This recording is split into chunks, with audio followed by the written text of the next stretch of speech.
Hey everybody, welcome to episode 4 of GRcast. I'm joined in the studio today by Matt Hello there. and Charles. Hey, hey. No Dio this week, unfortunately, fellas. He was busy with something else. I don't know what plans he had that he couldn't drop and get here at a moment's notice, but you know how it is. Greek people. Yeah, can't trust him apparently. Anyway, I think we should probably start it off with what you've been playing, as we're known to do. Let's go with Charles this week, since I harassed Matt the last 2 weeks and he complained. Well, I played Apo and Yo yesterday. It's a really short indie game that just hit PC. No, I played it on PS3 when it first released, and it had some really, really big issues on PS3. The frame rate was pretty terrible. The jumping was awful for a game based around jumping. So what I really want you to say is that everything is fixed and it's actually as good as it should have been. Everything is fixed, and it is as good as it should have been. Fantastic. On a PC, it runs really smoothly. All the platforming and jumping works very well, and it has integrated support for the Xbox 360 gamepad.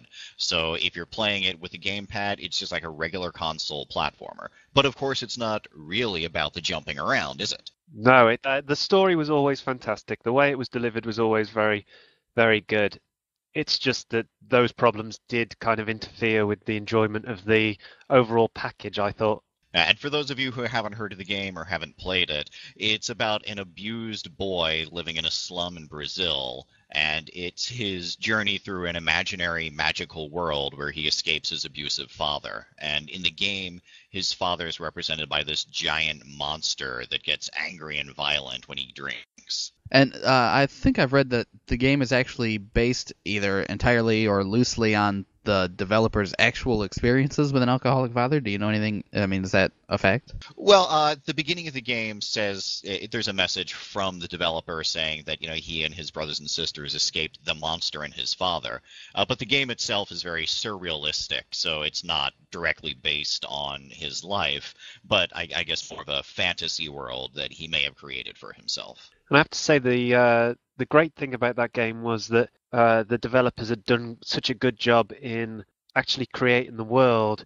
It felt very kind of Latin, and there was footballs around the place, and the graffiti was absolutely stunning. Yeah, the graffiti really struck me. And also the fact that your kid could pick up a soccer ball, as we call them in America, and you can, and you can just, play with the soccer ball anytime you like in the game, even though it doesn't have any direct gameplay value. So, Matt, nothing says Latin to you like graffiti and soccer balls. Shanty tunes and poor people. Yeah, yeah, that's one of the neat features in the game, that shanty towns they're seen from a child's point of view. So they're kind of like huge blocks, and at different point in the game, you can move around real blocks that are on the levels, and that will move around the shantytown blocks that are off in the distance, so you can recreate the city using the power of your imagination. I did think that when I played it originally on PS3, I mean, this was 2000, early 2012, I think. And I did kind of feel that if the PS3 couldn't run this indie game, that it must be on the PS3 must kind of be feeling a little tired now. Because although it is an interesting game, there's not a huge amount going on, and the graphics never struck me, apart from the graffiti, as being especially good. Well, it's a very elaborate world, so I don't know how large the levels are in terms of system processing, but you can spin the camera around and see off really far into the distance. So it might be a question of the levels are designed in such a way that it overtaxed the PlayStation 3's abilities rather than any limitation on the hardware itself. Yeah, I mean, that's possible. It just did always strike me as an idea that perhaps, I mean, the whole reason the game got made, I believe, is because it got money from, was it called the Pub Fund or something? That I don't know about, but I will say that the game deserves to be made just because of its storytelling techniques, regardless of any technical issues. Yeah, I agree. It's a game that's worth looking at least. And now that you've said that a lot of the issues have been gotten rid of, that the game has been polished. I am up for having another look, and I think anyone that was disappointed with the original release probably will feel the same. Yeah, definitely. On the PC, it's really great that this game has been brought to a wider audience. I know when it first came out, I was definitely interested when I had read the interview with the developer and everything. And it's so cool to me when a developer takes something that is such a serious topic and they find a way to express it in a way that really I feel like only games can do. I mean, you could watch a film about a little kid who's in a abusive situation with an alcoholic father and everything, but to play it even in a sort of stylized way, it's probably a lot more powerful if they do it right. Yeah, and it's also a relatively short game too, so people will be able to play through the entire experience and get the full story in the course of an afternoon or an evening. So, it has a running time of about 3 or 4 hours, depending on how much you explore. And I think that's terrific that you're able to get the entire message from the developer in one easy chunk like that. Wow, that is cool. That's something I might have to check out now, actually. Huh. I'm looking forward to it. Great. I'm always looking for more games to play, even though I have a million I should be playing anyway. Well, what else? Have you been playing anything else, Charles? Yeah, I played Shoot Mania Storm. How did you find that? Because played it when it was in beta. I reviewed it months and months and months ago now, and I absolutely loved it. It was so simple. It felt retro almost, and it stripped back the genre so much that I didn't think that it would work as well as it does. Yeah, it's definitely retro. If you're an old school shooter fan who remembers the days of Quake 3 Arena or Unreal Tournament, back when you'd have the rocket arenas or you'd set up custom matches where everybody starts with just the same gun and the same abilities. It's very much like that, where it's a completely competitive online shooter. There's no pretense at a story. There's no campaign. There's not even a tutorial. And players are thrown into this, and your weapons don't have much ammunition, so you've got to aim and shoot really precisely and lead your targets. And you don't have regenerating health. You don't have a lot of the new features that have been added in over the last decade. So it's a really refined experience using the best of the way things used to be done without any of the new fancy additions that we're seeing in the last 10 years. Now, I don't think I've ever even heard of this game, but is it, with the stuff you just mentioned, is it more like a sort of really hardcore game where you're just running around and you're picking your shots very carefully and you've only got so many bullets to get the job done or whatever, and if you screw up it's like, okay, well, my whole team is screwed now? Well, your ammunition replenishes slowly, so it's the kind of game where you have technically infinite ammunition, but you can only fire 4 shots at a time before you'll need to pause and then slowly regenerate. And some matches will have different kinds of guns. One only fires a single shot, and you better make it work. And so it is super hardcore for the big time shooter fans that really want that competitive experience.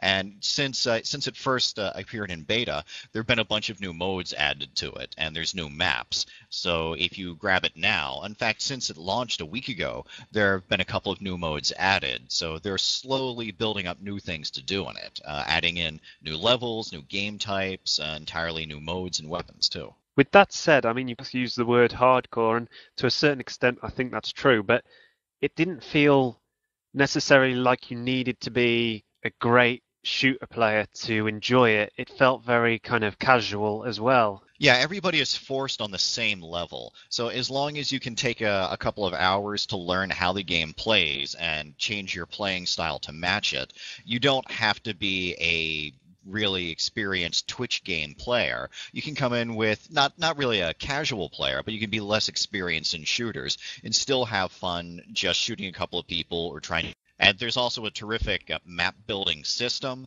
It's, an idiot can learn how to use this thing in 10 minutes. So you can create your own little maps to run around in.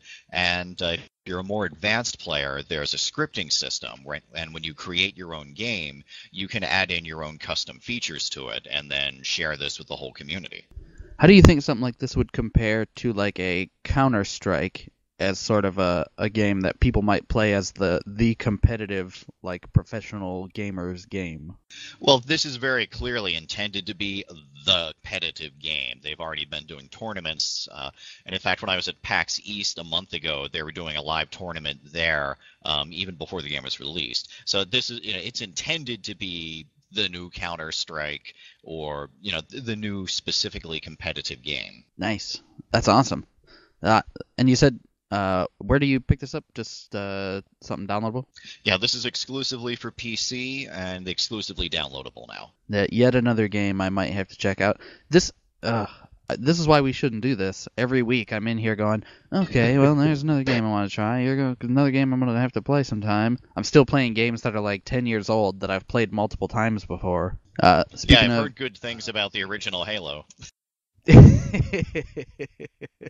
I hear you can only carry 2 guns in that game, man. Forget it. What?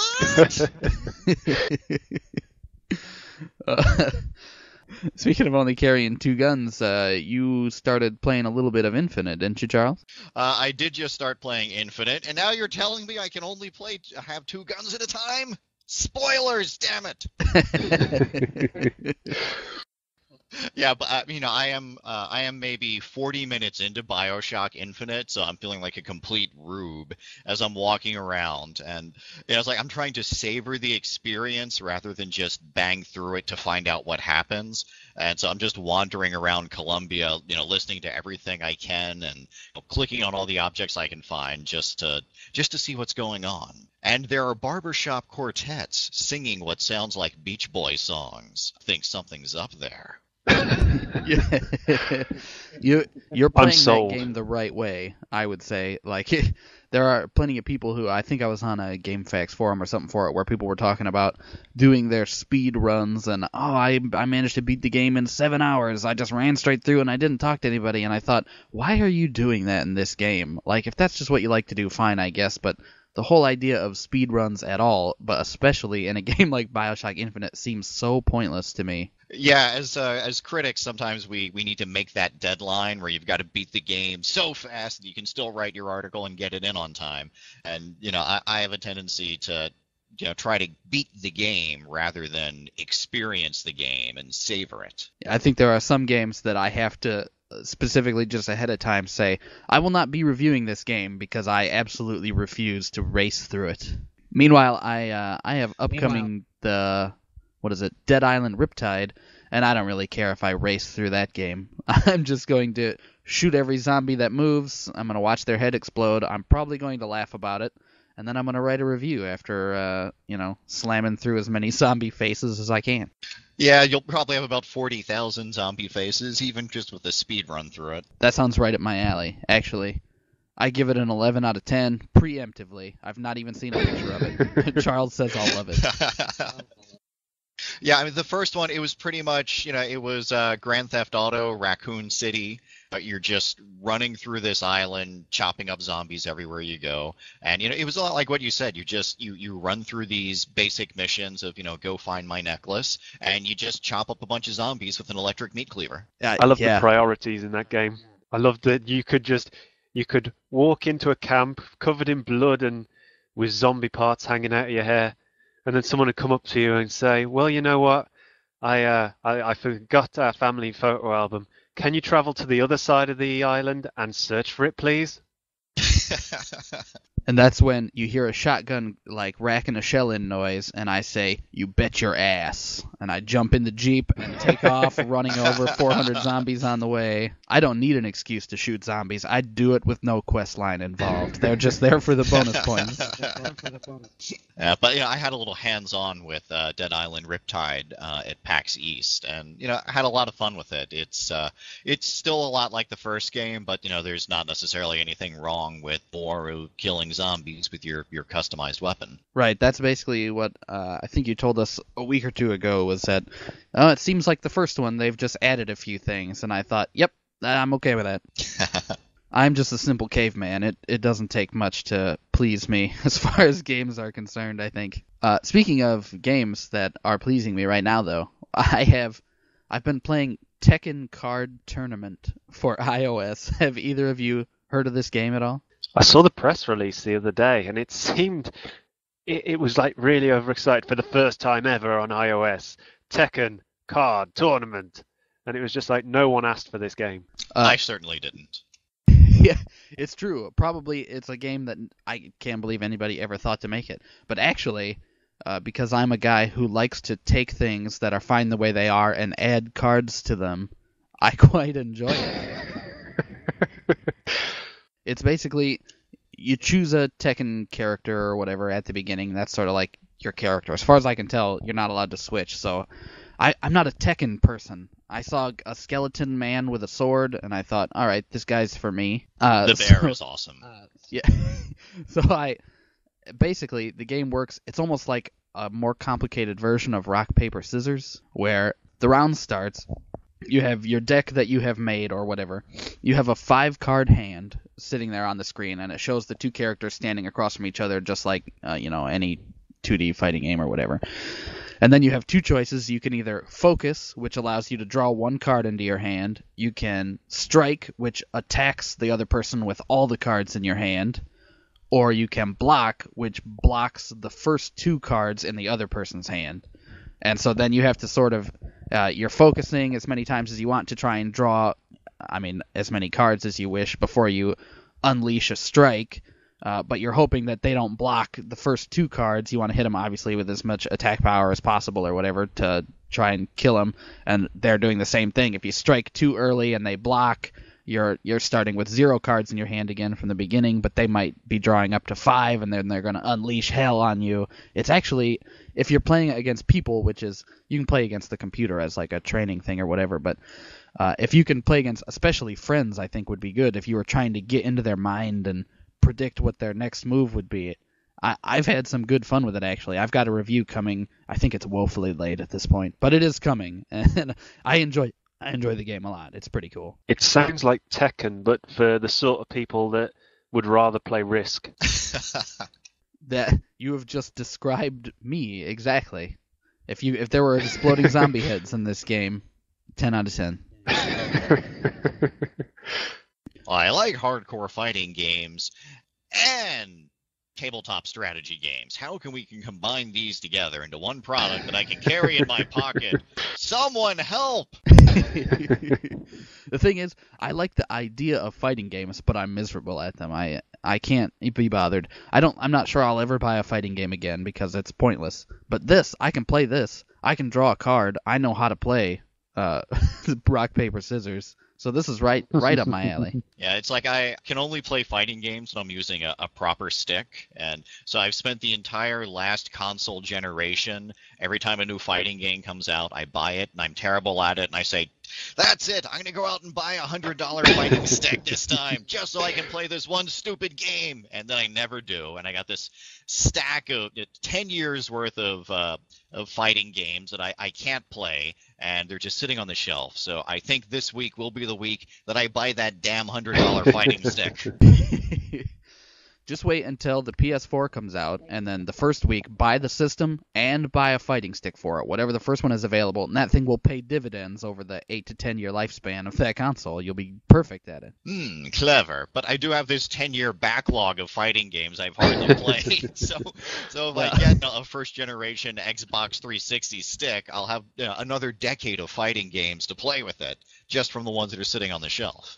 So there's my financial responsibility. I see. I'm fantastic at fighting games on easy, and then I make the mistake of trying to play them online. And I usually come across someone with a kind of Japanese name, and they beat me in about 4 moves, and then I never play it again. Yeah, there are the some crushing of those... humiliation just makes the game toxic to you.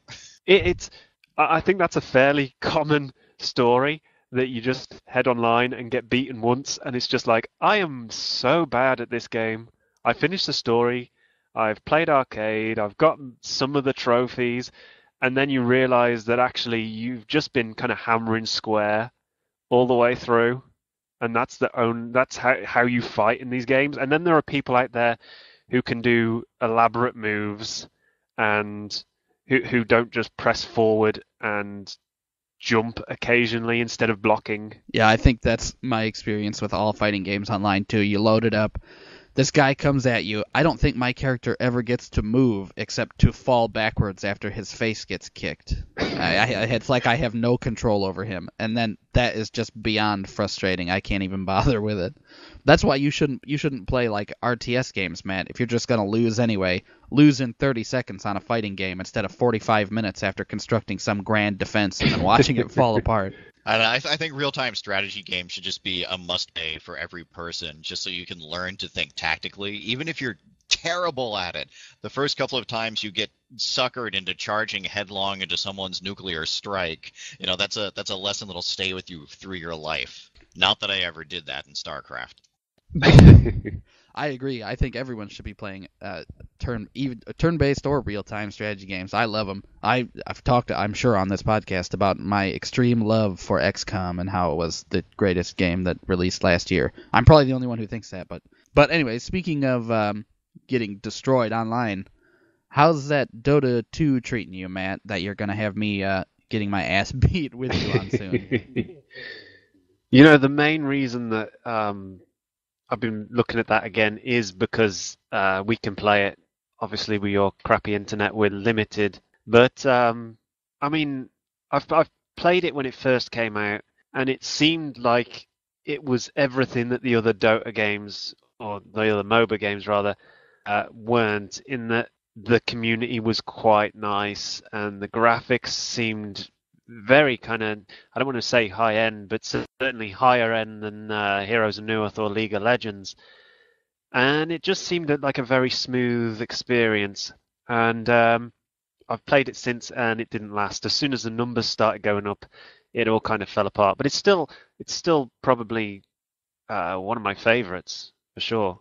I just love the idea of these games. People get addicted to those MOBAs. They really do. I think it's.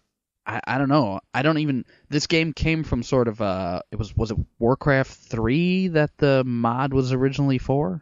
Yeah, the original Defense of the Ancients. I had friends in high school who that was what they did. They weren't gamers. I mean, they didn't play any games the way you have some people who they'll buy a 360 and as far as they're concerned, the only games that exist are Madden and Call of Duty.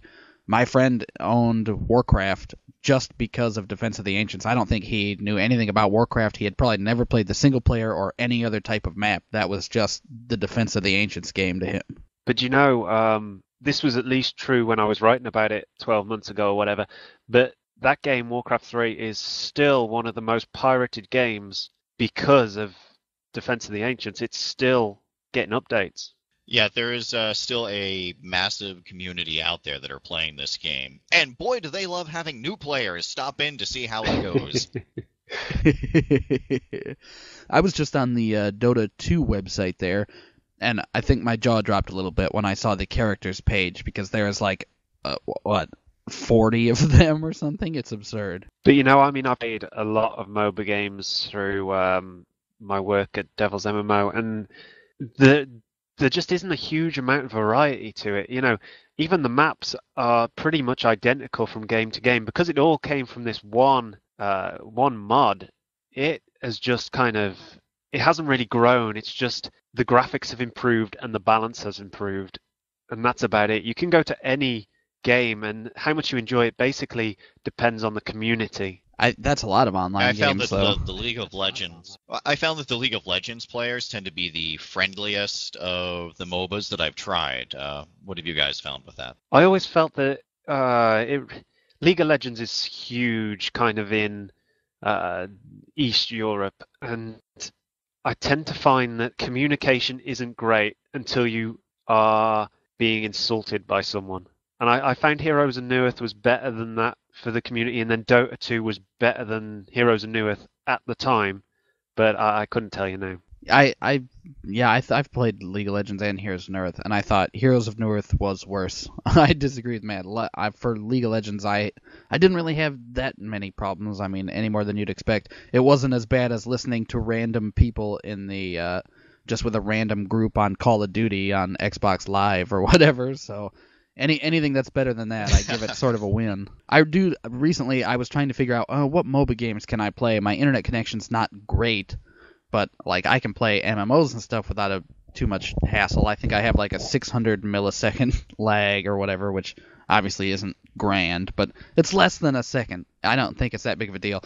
So I posted on one of their forums. I said, will I be able to play this game with any degree of success if I have a 600 millisecond delay or whatever? Like, will I be able to play the game? I don't have to be the world's greatest. I just want to play it. And the response I got from almost everyone was, yeah, you'll be great. Just don't be on my team. So well, there's a MOBA called Awesome Knot. What is it? There's a new MOBA called Awesome Knots that came out maybe a year ago, where it's a 2D side-scrolling game that uses the MOBA gameplay concepts. Awesome Noughts is fantastic. I mean, it depends what you're looking for, really, because Awesome Noughts is fantastic as a kind of beginner MOBA, because there's not much to it.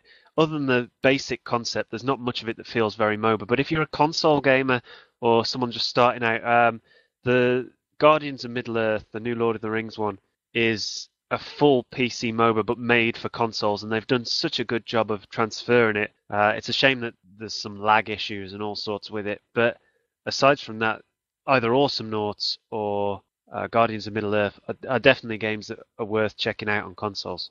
I tried both of those, and because my internet connection's so bad, and probably because presumably they don't have dedicated servers for either of those games, it was just impossible. I would get into a lobby or whatever, and everybody'd be ready, and then as soon as they all went into the game, it would just boot me right back out. So that was kind of disappointing. If it helps from when I was playing Guardians of Middle-earth, that was pretty much the game anyway. Speaking of MOBA games, so that it came out a couple years ago. What was it? It was called Monday Night Combat or something. That was sort of a third-person shooter MOBA game. Yeah, that's right. Right. Famously, everybody in the world seemed to love that game, except for Matt and I, who thought it was absolute garbage. Yeah, that one never really appealed to me, and I remember it went free to play really quickly after a commercial launch. Yeah, there's so a couple of in the games end, we now. were right. Yeah, who saw that coming? There's a couple of different games. There's Monday Night Combat, and then there's Super Monday Night Combat. And Super Monday Night Combat is the free-to-play version on Steam. And I think actually Monday Night Combat might have been... It came out on Xbox, and then I think it came out more recently on PC. Although I'm not 100% sure on that. Well, people should just be playing like Dota 2 anyway, right? I mean, that's sort of the consensus for MOBA games. Now that Dota 2, it seems to have been playable for longer than I realized, but was there a lot of people who were like, okay, I've only been playing League of Legends or Heroes of Newerth because Dota 2 wasn't available, so now I'm out of here? League of Legends took over from World of Warcraft as the most played PC game last year. So I don't think it's a case of that. I think it's a case of a lot of people have friends that are playing it, so they play it. Well, whatever works, I guess. Hey, if you like that game better, play it. I was never any good at it. The only thing I liked about League of Legends particularly was that there was a character who was a pirate, and he could call in a strike from his cannons from his boat that was supposedly just offshore. So I was a big fan of that. We haven't really been talking about what you've been playing, Matt. Why don't you go ahead and regale us with tales of why some games aren't as good as we think? Yeah, I've been... I was happy for people to carry on talking because it meant that I could avoid this, because I've kind of been dreading it. We've anyone that's listened to these podcasts or that listened to the NSG podcast back in the day knows that I didn't play BioShock until very, very recently, and I finished it last week. And you know, would you kindly share your opinions with us? Thank you. Yes. You know, so I mean, first off, it's important to kind of say that there was less of the game spoilt for me than I thought. I was still aware that Andrew Ryan would end up as fish food. I was also aware that the phrase "would you kindly" was important enough that it stuck out when it was said. But there were things throughout the game that I felt weren't as strong as people perhaps give them credit for. Firstly, the fact that Atlas was Fontaine was the most obvious thing ever. There's a audio recording as you go into the fisheries that says something like, oh, Fontaine, he always strikes from the shadows and no one really sees him and blah, blah, blah, blah, blah, and he might be dead, and he might, the rumor is that he's getting other people to do his bidding.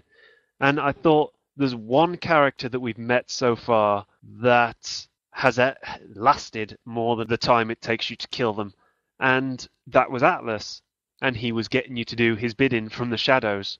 And I felt by finding that that audio recording, it seemed so obvious that Fontaine was Atlas.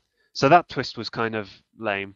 But the one that everyone gets on about is the "Would you kindly" thing, which I described to Joe yesterday as a mediocre twist disguised as a great twist, because the production of that actual part of the game was very, very good. It's shocking when you finally meet Ryan, because he's been the kind of dark overlord throughout the game, and then you finally get there and you find out that he is just a man, which considering the themes in the game was impressive. But then I actually sat and started to think about the "Would you kindly," that he's been brainwashed, and that the idea that everything you've done in the game so far has been a result of this phrase. And it doesn't really hold up, because it's a video game. And what I mean by that is that Rapture is a very linear place, filled with people who want to kill you. There's no other option. So the fact that Atlas said, "Step off, would you kindly, whatever, pick up the radio, would you kindly step off the bathysphere" at the beginning, the fact that these things happened because that was how the game progressed. There was no other option. And I feel that if perhaps the developers could have shown an alternative, that actually, there was other paths, but you were too brainwashed to see them, or some of the people that you attacked weren't actually attacking you. It was just that you'd been brainwashed to think that actually they were the bad guys, that perhaps the twist would have worked better. In actuality, you were just surviving. You were just moving forward, because the alternative was turning off the game. I hadn't thought about it that way. I think that would have been interesting if they could have included some other stuff like that. But I feel like that would have been kind of difficult. How would they have managed that? It would kind of require actually brainwashing the player yourself. But that's what bothered me, because the twist is that the character you've been playing as, which, it isn't a character, it's just it's an invisible body and two hands on the screen. The character has been brainwashed, so the player has also, in a way, been brainwashed. The only difference is that you haven't. There's no other option. You do as Atlas said, because Atlas says to do the right thing, and then all of a sudden he's made out to be the bad guy. Right. Well, I think the reason people like the twist so much in BioShock, first of all, that moment where you meet Andrew Ryan and he essentially orders you to murder him with his putter was probably the strongest moment in that game or whatever. But it's more of like, in my opinion, just a commentary about why we do things in games at all. Like, in every game, you just wake up somewhere or whatever, and they're like, okay, go here and do this, and you never question it. I mean, like you said, the other option is turn the game off, which is a pretty shitty option. But really, in games, it rarely occurs to you to say, am I doing the right thing here? Why am I doing this? And BioShock sort of answered that, well, you're brainwashed, you have to do it. But again, I mean, I've kind of sprung this on you guys, so I've had longer to think through what I'm trying to say. So I was thinking of Metal Gear Solid 2. You play as Raiden, and you go through the big shell, and then you get to the end, and the Colonel starts obviously acting very oddly. And that bit for me was doing exactly the same thing as what they were trying to do in BioShock. The only difference being that when you played back through Metal Gear Solid 2, there were threads that you could kind of see something was going amiss, that there were similarities to Shadow Moses, and that in BioShock, if you play it again, all you really pick up on is Atlas saying, "Would you kindly go and kill the doctor, who was a madman who was torturing splicers?" There's no moral qualm with killing someone who is not only a threat to you, but to other people. And if the splicers he was torturing and doing whatever to were actually the splicers from the rest of the game, then they probably had tried to attack you anyway, so there's no moral qualm there. So here's my question. Do you think you would have liked the twist better if after you became unbrainwashed or whatever, I think this is kind of what you were saying a minute ago. If you had found evidence that, for example, the doctor was not a maniac, he was a guy who had set up in Rapture, and he had the splicers coming to him, and he was trying to help them become normal again, and everything that was crazy about him was just a figure of your imagination due to the thoughts and feelings that Atlas had planted in there. Would you have been like, oh, that's so cool, he was just a guy who was helping and I blew his head off? Yeah, that's it exactly. That's exactly what I'm saying, because the alternative as it is now is that you were just walking in a straight line, basically. You was going from one area to the other as basically an angel in disguise. But if you did that, you'd be unwriting all of the interesting ideas that had come throughout the game. That doctor isn't, he isn't deliberately torturing and mutilating people. He's reached a point where he's perfected his art so much that he's become the Picasso of plastic surgery, and he's transcended our puny human notions of what beauty is. I agree, and I mean, to a certain extent, Joe's kind of stretched what I was saying there into another idea. More, what I kind of the problem with the twist means to me is that you have not been acting under your own power, really. You've just been doing as you're told, and that's not strictly true. So for the game to have a twist that tells me that that is true, it's, to me, ingenuine. And yes, it was a very well done twist. But if then we'd gone back to the first area and seen that actually, there are other entrances or there are other ways that you can go, or even after you were unbrainwashed, if the world kind of opened up a little more, I'd feel better about it. But as it seems now, it just seems like, okay, I've got this good idea for a twist, let's put it in here. And of course, by the time you'd played the game, the phrase "would you kindly" had become so omnipresent amongst gamers that you did have a little bit of an inkling of what was going on with that phrase even before you got to the twist. Well, that's true, but I don't think that really changes anything, because my problem's not with the phrase or with him using the phrase, or even that the twist is that you were brainwashed. My problem is that you weren't brainwashed. My problem is that you were doing exactly what you wanted to do. You weren't going straight to kill the doctor. You were exploring and listening to audio. You were going into the rooms that were available to you. My problem is that Rapture is very, very linear, and that the only alternative is, as I said earlier, to turn the game off. I'm surprised that I'm not angry at you, because in a way, I sort of agree with everything that you were saying. If you want to play a game that explores similar themes, I wouldn't say they're the same necessarily, but a game that you might like better, even with similar themes, is actually Spec Ops: The Line. I don't know if anybody else has played it, but that game is a sort of mediocre-ish shooter, I guess, but the storyline in that game is just excellent. I just want to clarify that I didn't not enjoy BioShock. It is a very, very, very good game. I don't think the gameplay is all that great, and I think if you go on to BioShock 2, then it just goes to show, I mean, they've changed the controls a little bit, but it just goes to show how much the story drove the first game.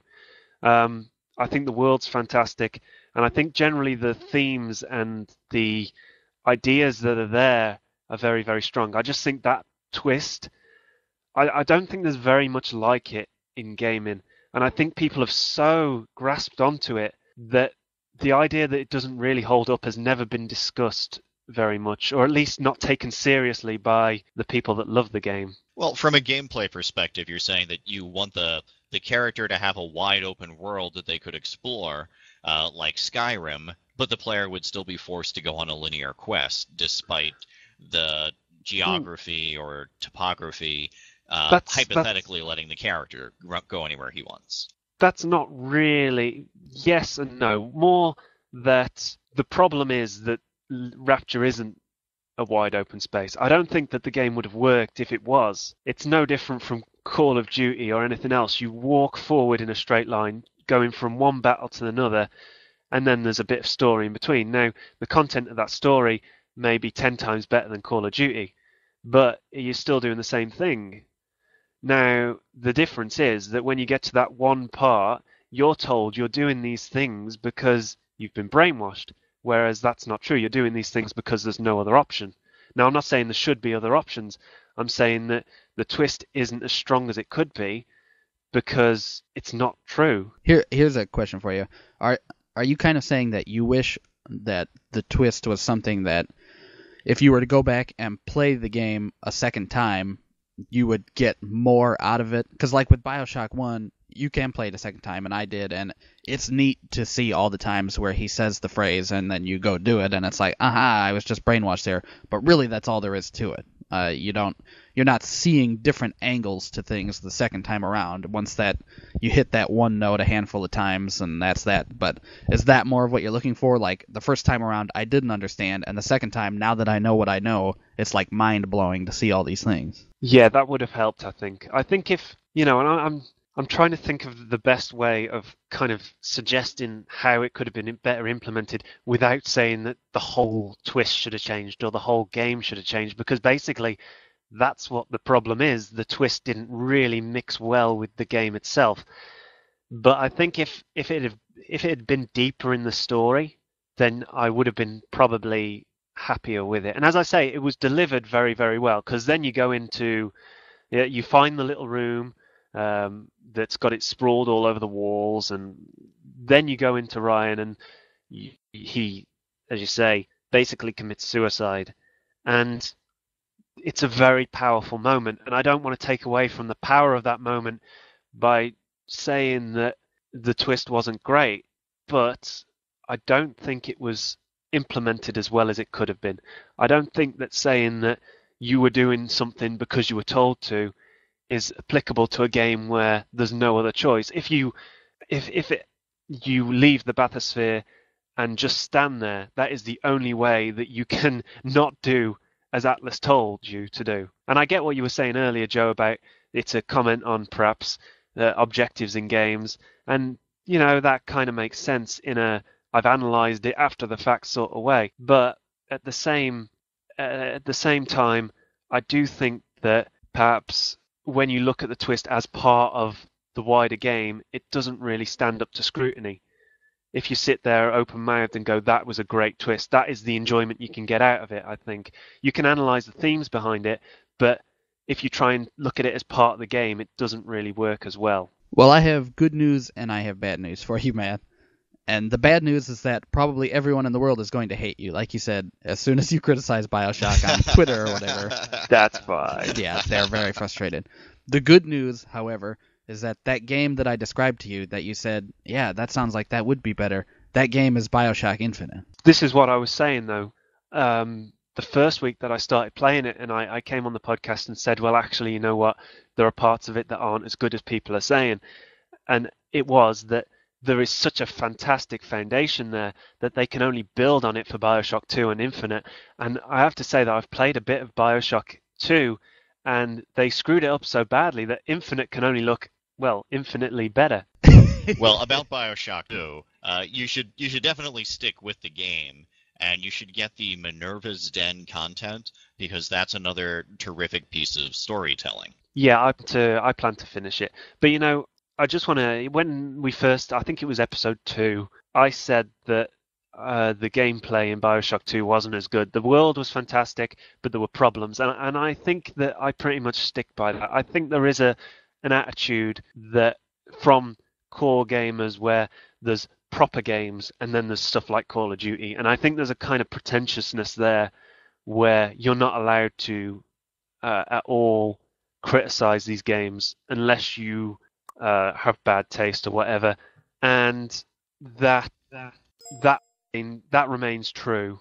I think that the reason that this game it can't be seen for what it is that people are just so in love with the game itself. The sacred cow. Exactly. Yeah. I actually purchased the Ultimate Rapture edition of BioShock so that I could have 1 and 2 and all the DLC, so I could play that Minerva's Den based on your recommendation, Charles. I haven't had a chance to do it yet, though. We must discuss on a future podcast. Okay, I will try to finish it sometime in the next, 2 weeks or so we can talk about it, because I would like to definitely get through it and then have a little chat. Well, that's BioShock for you, friends. Apparently Matt hates it. He thinks it's one of the worst games. He also hates Red Dead No. Redemption. I'm just trying to make everyone turn on you. No, I'm not as frustrated as I expected. I do that myself. We're just going to edit so that you end up saying it's the worst game ever made. I'll make it easier. It's the worst game ever made. Oh, I'm going to use that sound clip for everything when I'm doing promos for any future show. No, but see, this is what I mean, though. I have not said that it's the worst game ever made. I actually think it's my favorite shooter that I've played this year. I have absolutely loved my time with BioShock, even though it was a little longer than I thought it was going to be. I enjoyed every single moment of it, but I don't think it's above criticism, and I don't think that it's as perfect as some people would want you to believe. And that goes for Red Dead Redemption as well. Wow, that's going back. Let's not get started on Red Dead talk. There will probably be a new Red Dead game before we are done arguing about that, so it's best not even to bring it up. But everyone who's listening can expect a promo, or maybe you've already heard a promo where Matt says, BioShock, it's the worst game ever made. I will absolutely be doing that. Oh, wow. I'm going to go nail up my post box and sellotape the windows. That's probably a good idea. Okay, I know for a fact that Charles wanted to mention Defiance, the new hit TV show from Sci-Fi. Is that correct? Yeah, the new quote, hit unquote TV show. The pilot episode just aired this week. And for people who don't know, Defiance launched as a video game a couple of weeks ago, and then it just launched as a TV show now. The game it's sort of a third-person shooter that's also an MMO, and it's set in the same setting and time period as the Defiance TV show, but you create your own original character and you run around in locations that aren't seen in the TV show. And we've just had the chance to see the TV show this week, and the pilot episode isn't that great. You know, I didn't expect it to be, because I'm not 100% sure on the story, but the story of the development, but it seems like it's all tried to be a little too tied in, I think. Yeah, they're definitely trying to take a little bit of everything. The premise is that it's about 30 or 40 years in the future. An alien race came to Earth and accidentally unleashed a terraforming process that's rebuilt the Earth to look like an alien landscape. And humans and the aliens were at war for a few years, but now there's peace between humanity and these 8 alien races. And we've just now seen the main human character has become the sheriff of the ruins of St. Louis, and he's raising an alien daughter in this one town that has all of these different aliens in kind of a Wild West setting. That's also the future. And so there's yeah, and so there's elements of Firefly in it. There's also Alien Nation, and one of the creators of Farscape is the executive producer of this. So you can see a lot of influences of Farscape as well. And so we're getting a lot of things that we've seen before, but all mixed together. And that's just based on the pilot episode.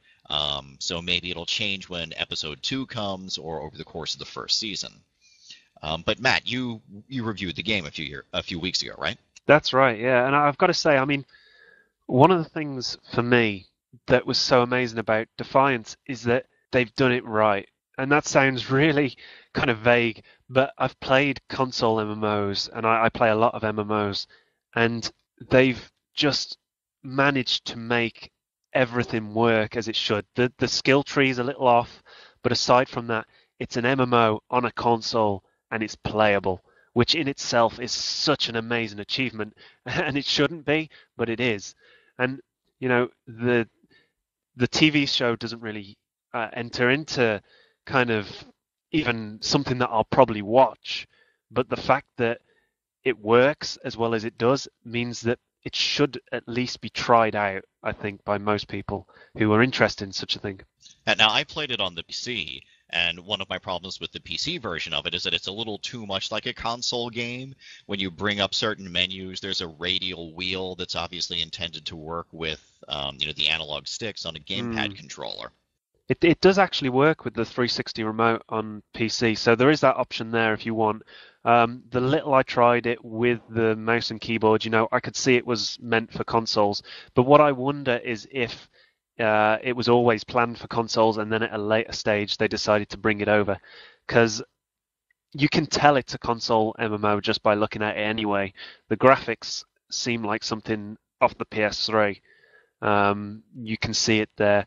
So I went in expecting that, to be honest. I went in expecting it to be watered down. And I actually said, I can't remember if it was in that review or in some coverage that I'd done earlier, but I remember actually saying at some point that people who expect something along the lines of Guild Wars 2 or even one of the more traditional MMOs like Lord of the Rings are going to probably be disappointed because there's cutscenes and voice acting and it's basically a single player game with other people running around. But for consoles that works so well that it doesn't really matter. You have to go in with the right frame of mind. Well, that's becoming the new standard in MMO design. Games like The Secret World and Star Wars The Old Republic, they're heavy with cutscenes and voice acting, and they are a lot like a single-player game where there's a bunch of other people running around, too. That's true, but I felt more so with Defiance because, you go off into an instance in Old Republic or Guild Wars or Secret World, and you're there with one person or a couple of friends. There's actually a part in Defiance early on where you have to go below a bridge and defuse 4 bombs, and there was actually 4 people. There was actually a queue of 4 people at each bomb waiting for it, and they were just queuing quite nicely, waiting to do it because in their game they were the one that was supposed to be defusing the bombs. No one else was supposed to be doing it. But here they all are lining up to defuse and rearm the same bomb over and over and over again. That's it. And it is a problem in a way, but at the same time, I think that the best way of doing a console MMO, and it amazes me that no one's realized this before, the best way of doing a console MMO is to make it as little like an MMO as possible. And I don't think I've got any real complaints about that. They need to fix the skill tree, though, because that doesn't work in any way. Yeah, Defiance is one of those projects that I really hope that it comes along in the weeks and months ahead. That the TV show is something that I hope it's going to be good, and I can see potential there if they fiddle with it. And the game launched with a bunch of technical problems, but the gameplay itself is something that I really think could take off, especially if they start using the storylines from the TV show and the game and bring things together so that you're going to want to tune in every week and then go get the weekly download of something for the game. I think you've hit the nail on the head there. The best thing that this has got going for it in terms of the general public is that it is access to this world, and it's access that nothing else has ever really done before. I can't think off the top of my head anything that's had the TV series, the MMO. There's a great potential for novels or, alternate reality games or whatever. There's a huge scope to really get people interested in this world, and not everything needs to be perfect for that to happen. And that might be a bit of a defeatist attitude. It should all be 10 out of 10, 10 out of 10. But they only need to get people interested in the one thing to perhaps get them interested in everything else. Yeah, there's actually, I'm ashamed to admit that I play this game, but there's a Simpsons iPhone game called Tapped Out. And yeah, it's a mindless tapping game, but I love The Simpsons, so I play this stupid game on my iPhone. And every couple of weeks there'll be a new update for the game that's based on what episode of The Simpsons is coming up. And so I can easily see Defiance mimicking that pattern where each product helps promote the other. No, I mean, they've announced there is a season pass for it, isn't there, Defiance? So what I'm wondering is how much will be free updates and how much of it will be paid DLC, how much of it they'll put down to advertising and how much they'll put down to the player wanting more content. Yeah, the developer has said that they are going to have a bunch of free stuff, so Right. That's a very positive sign. Yeah, I mean, as you say, it all ties up very nicely. It's going to get people who wouldn't watch the TV series are now going to watch the TV series, and people who wouldn't have played the game are now going to play the game. And it's perfect, really. And the only thing that you've got to hope for is that everything stays at such a quality that it is worth keep going back to both products. Yeah, I mean, it is something that I'm going to stick with in the sincere hope that it does turn into something that I'm coming back to just because it's terrific, not because I'm hoping it's going to come together.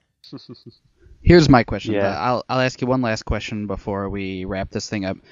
My question is that do you think in time, 5-10 years from now, we'll look back and Defiance will be sort of this bizarre footnote that is notable because it sort of launched this idea of you have a TV show or a movie and a game and all this stuff, all sorts of media that tie together in a really specific way? Or do you think it's the kind of thing that people will really stick with?